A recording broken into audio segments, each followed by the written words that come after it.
रहे नसील सने हुना कानी। भगवान शिव कहने लगे कि सती जी बिन बुलाए जाओगी तो कोई तुम्हारा आदर सम्मान नहीं करेगा। ये कहेंगे ये तो बिन बुलाए आ गई है, कोई इज्जत नहीं करेगा, कोई सम्मान नहीं करेगा, कोई प्रेम नहीं करेगा। भगवान शिव बहुत समझा रहे हैं। तो भगवान शिव ने कहा मान जाओ सती। मैया नहीं मानी, बोली नहीं मैं तो जाऊंगी जरूर, हो जाए चाहे कुछ भी, मुझे जाना है तो जाना है। भगवान शिव कहने लगे अगर नहीं मानती हो तो चली जाओ। तो भगवान शिव ने मैया सती के साथ में कुछ गढ़ों को भेज दिया और साथ में नंदी भी गया। तो मैया धीरे धीरे अपने पिता के यहाँ चल दी। राजा प्रजापति दक्ष की ओर घर की ओर जब चल दी, जब वहां दरवाजे पर पहुंची है तो देखा वहां बड़ी चहल बहल महाराज कि यहाँ पे मच रही राजा दक्ष की यहाँ। और देखा कि बहनें भी आई हुई है। तो इधर बहनें जहाँ खड़ी थी वहां मई की खड़ी रह गई। मैया ने देखा कि हाँ हमारी बिटिया आई है, कोई नहीं बोला। तो इधर गोस्वामी तुलसीदास जी कहते क्या, पिता भवन जब गई भवानी, दक्ष तुलसीदास कहूँ असनानी।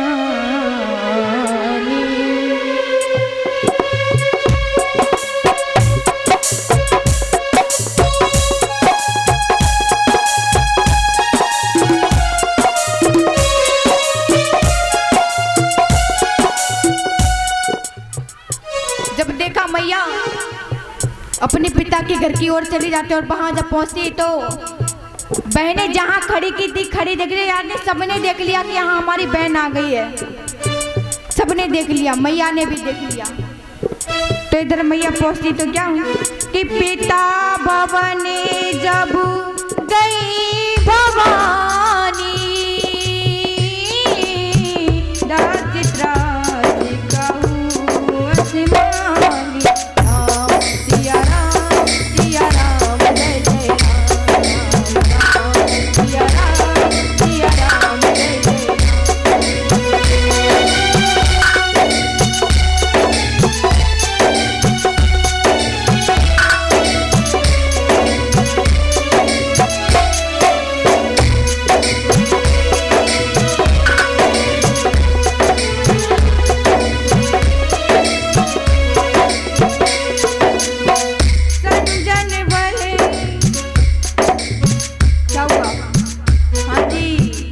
नींद आ गई, तालियां बजाइए, ऐसे करें सभी लोग। हमारी माताएं सो रही हैं, क्या बात है। सभी लोग जिसको नींद आ रही है वो हाथ खड़े करें। हाँ दीदी जी, हाँ ऐसे ऐसे एकदम खड़े करो, आप सही कह रहे हैं। संजय वाले मिली एक माता, भगनी मिली बहुत मुस्काता।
इधर भगवान शिव ने बहुत समझाया पर मैया नहीं मानी। जब राजा दक्ष के दरबार में पहुंची तो राजा दक्ष ने कहा कि आप आ तो गई हैं बिन बुलाए। इधर देखा तो बहनें खड़ी की खड़ी रह गई, सिर्फ मुस्कुराती हुई मिली। एक मैया मिली थी, गले से लग गई, क्योंकि माँ ने तो जन्म दिया है बेटी को, तो माँ क्यों नहीं छाती से लगाएगी। बहनें सब डरा रही, कह रही हम नहीं जाएंगे, पिताजी हमें चिल्लाएंगे। सभी लोग डरा रही हैं। इधर हमारे संत समाज कहती है कि जो मैया अपने पति का निरादर करते हुए देखेगी, वहां जब मैया पहुंची तो भगवान शिव के लिए कहा गया। राजा दक्ष ने कहा, अरे तुम भी क्या भगवानों से शिव की तरह हो गई हो? कहने लगे, क्या तुम भी शिव की तरह हो गई हो, बिन बुलाए जहां तहां चल देती हो। मैया ने जब अपने पति का सुना तो मैया को गुस्सा आया। तो देखिए, जो हमारी संत समाज कहते कि जो मैया अपने पति का निरादर करते हुए देखेगी वो सहन नहीं कर पाती है। सब कुछ सहन करती है पर अपने पति की कभी बुराई सहन नहीं कर सकती। तो देखिए, इधर संतों ने कहा है कि हरि हरि निंदा सुने जो काना, होए पाप घात समाना। जो अपने पति की बुराई सुनी है उसके हृदय में घाव समान होने लगता है, उसके पीड़ा होती है। तो मैया ने इतनी सुनी थी तो इतने में गुस्से में जो राजा दक्ष के यहाँ यज्ञ था, मैया उसी दक्ष में कूद जाती है। जो यज्ञ था राजा दक्ष के यहाँ, उसे यज्ञ में गुस्से में कूद जाती, क्योंकि मैया अपने पति की बुराई सहन नहीं कर पाई। जब इधर भगवान शिव का ध्यान करके मैया ने उसे यज्ञ हवन कुंड में कूद गई, भगवान शिव का ध्यान किया और उस हवन कुंड में गुस्से में कूद जाती हैं। तो अब तो मैया ने अपना देह का त्याग भी कर दिया। तो इधर श्री सुखदेव महाराज कहते हैं, कहने लगे कि भगवान शिव के गढ़, जब इधर भगवान शिव को पता चला, भगवान के शिव के गढ़ों ने बताया कि मैया ने हवन कुंड में कूदकर अपनी देह का त्याग कर दिया, तो भगवान शिव को जब पता चला तो भगवान ने अपने गढ़ों को भेज दिया। जब गढ़ों को भेजा तो राजा दक्ष के यहाँ जब वो गढ़ आए थे तो उथल पुथल मचा दी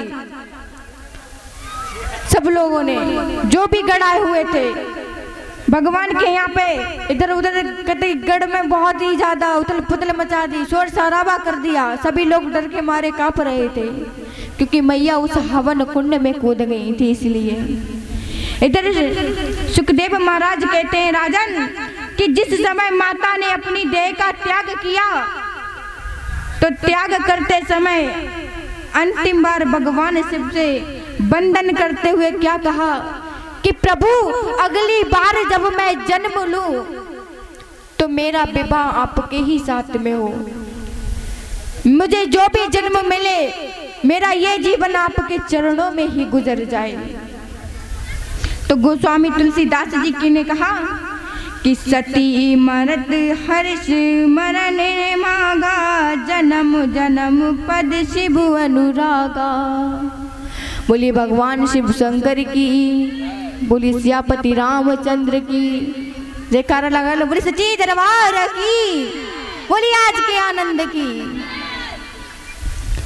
जब भगवान के शिव के गढ़ों को पता चला तो उधर उधल पुथल मचा दी। श्री सुखदेव महाराज कहते हैं कि मैया जब हवन कुंड में कूदी थी तो मैया ने एक ही बात कही थी कि मैं जब भी जन्म लूं तो अपने प्रभु शिव के ही चरणों में ही आऊं। तो श्री सुखदेव जी महाराज माता सती का चरित्र परीक्षित को इस प्रकार सुना रहे हैं और आप सभी माता सती का चरित्र श्रवण कर रहे हैं। देखिए इधर देखिए क्या होता है। श्री सुखदेव महाराज कहते हैं, इधर माँ ने अपनी देह का त्याग किया, उधर भगवान शिव ने अपनी शुद्ध बुद्ध बुला दी। क्योंकि जिसकी पत्नी के लिए इतना बड़ा बोल कहे जाएंगे तो वो क्या करेगा। इधर मैया ने अपनी देह का त्याग किया, उधर भगवान ने सिद्ध बुद्ध होकर समाधि लगा दी और कहते क्या चिंतित होने लगे। भगवान शिव कुछ नहीं ध्यान दे रहे हैं, सोच रहे हैं अब क्या करना चाहिए। इधर ब्रह्मा जी सृष्टि का निर्माण करते हैं और विष्णु जी पालन पोषण करते हैं और शंकर जी उसका संहार करते हैं। तो देखिए भगवान शिव जब इधर सभी का संहार करते हैं और पालन पोषण करते हैं विष्णु भगवान, तो संतानें जो हो रही हैं उनके लिए कहते हैं संहार नहीं हो रहा। तो हे भगवान विष्णु गए शंकर जी के पास। भगवान विष्णु जी जब शंकर जी के पास गए थे, इधर मैया का जन्म हो चुका था पार्वती का। उधर भगवान जी ने समाधि लगा ली, भगवान विष्णु शिव के पास गए थे, इधर मैया का जन्म हो चुका था। मैया ने पार्वती का जन्म ले लिया था। मैया तैयार हो जाओ शादी के लिए। इधर भैया जी ने जन्म ले लिया अपने शिव की शादी करने के लिए। कौन कौन तैयार, हाथ खड़े करके बताइए। शादी कराने के लिए कौन कौन, भगवान शिव की शादी में शामिल होने के लिए सभी लोग हाथ खड़े करके बताएं।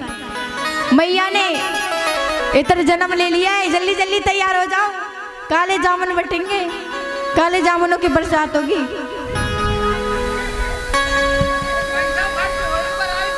हाँ, पैसा भी खर्च होगा, कन्यादान भी होगा, बहुत कुछ होगा, तो तैयार हो जाइएगा।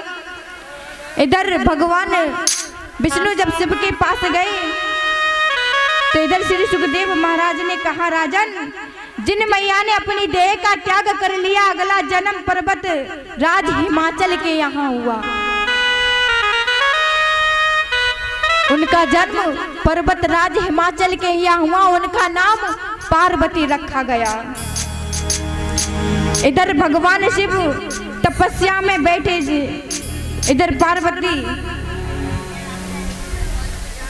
आ जाइए, आप ध्यान लगा लीजिए, तब तक अपनी समाधि लगाइएगा, ध्यान करेगा प्रभु का। इधर प्रभु ध्यान लगा रहे हैं, इधर मैया ने जन्म लिया। तो देखिए क्या कि इधर भगवान की समाधि तुड़वाने के लिए भगवान विष्णु कहते हैं कि भोले भंडारी को बहुत दिन हो गए ऐसे बैठे बैठे, बहुत दिन हो गए हैं। कह रहे हैं विष्णु भगवान सोचते हैं क्या किया जाए। तो भगवान विष्णु सोचते हैं क्यों ना हम कुछ सोचते हैं प्रभु के बारे में, शिव जी के बारे में। इधर नारद जी पर्वत हिमाचल के यहाँ जाते हैं और भगवान विष्णु भी पहले नारद के पास जाते हैं। नारद जाते हैं राजा हिमाचल के यहाँ आते और राजा हिमाचल के यहाँ आते हैं। तब पार्वती बड़ी हो गई, धीरे धीरे बड़ी हो गई है, अपनी परीक्षा कर रही है मैया। तो इधर हिमाचल के यहाँ जब जाते हैं और नारद जी को पता होता है कि, और कहते हैं वर में अब क्या किया जाए। तो सोचा कि नारद जी ने कहा कि हिमाचल से बड़ा डरते हुए कि एक बात बताइए महाराज, आपकी बिटिया दिन पे दिन बड़ी होती जा रही है, क्यों ना इसके लिए एक वर ढूंढा जाए। इधर विष्णु भगवान सोच रहे हैं भगवान को एक मैया ढूंढवा दी जाए, जैसे सोचते कि शादी कर रहे हैं, भगवान को बहुत दिन हो गए समाधि लगा हुए। इधर नारद जी पहुंचे हिमाचल के यहाँ तो कहते हैं कि हिमाचल जी कि आपकी बिटिया बहुत बड़ी हो गई है, अब इनके लिए वर ढूंढा जाए। तो हिमाचल जी कहते हैं कि हाँ क्यों नहीं, हमारी बिटिया दिन पे दिन बड़ी होती जा रही है। और भगवान विष्णु के पास तो नारद जी ने महाराज से कहते हुए कहा कि हाँ, तो हिमाचल जी मान गए कि हाँ हमारी बिटिया हो गई तैयार, वर ढूंढो। तो श्री नारद जी महाराज इधर कहते हैं और विष्णु भगवान के पास आते हैं। तो भगवान विष्णु के पास आकर कहते हैं कन्या को तो हमने तलाश कर लिया, अब कन्या को तो हमने तलाश कर लिया है, वर को आप तलाश करो। तो भगवान ने सोचा क्यों ना पार्वती का विवाह शिव के साथ करा दिया जाए। इधर विष्णु भगवान शिव जी के पास जाते हैं और भगवान शिव के जाते हैं तो कहते हैं, प्रभु को प्रणाम किया भगवान विष्णु ने और कहा, प्रभु आपसे एक बात कहें, आप बुरा ना मानो तो कहने लगे, हाँ बताइए क्या बात है विष्णु जी। कहने लगे, महाराज आप अकेले अच्छे नहीं लगते हो, अब आप शादी कर लीजिएगा।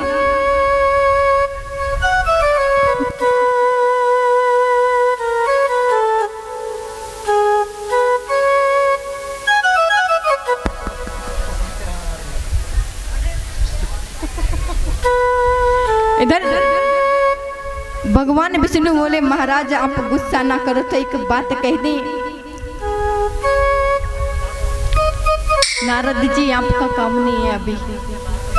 विष्णु भगवान कहते हैं कि आप ऐसा करो शादी कर लो। तो भगवान शिव ने तो पहले हाँ नहीं किया था। इधर कहने लगे कि क्या करें, अब तो विष्णु जी की बात भी नहीं टाल सकते, अब तो हाँ ही करना है। तो कहने लगे, भगवान शिव अगर आप नहीं मानते हो तो हाँ हम शादी करने के लिए तैयार हैं। अब तो भगवान शिव भी राजी हो गए।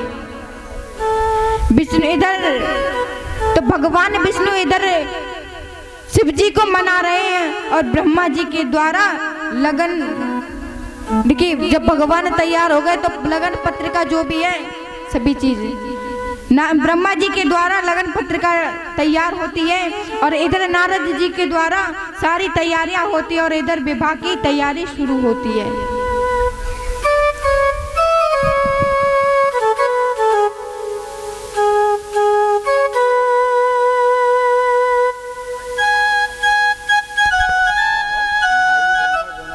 अच्छा, इधर ब्राह्मण जी और नाई दोनों लोग आ जाएं।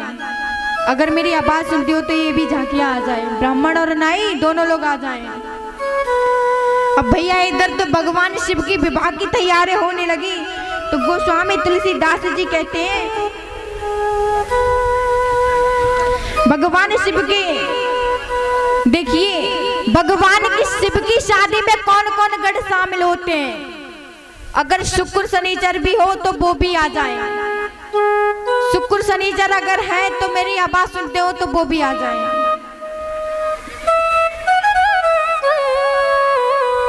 इधर भगवान पार्वती मैया को सजाया जा रहा है, उधर गोस्वामी तुलसीदास को सजाया जा रहा है।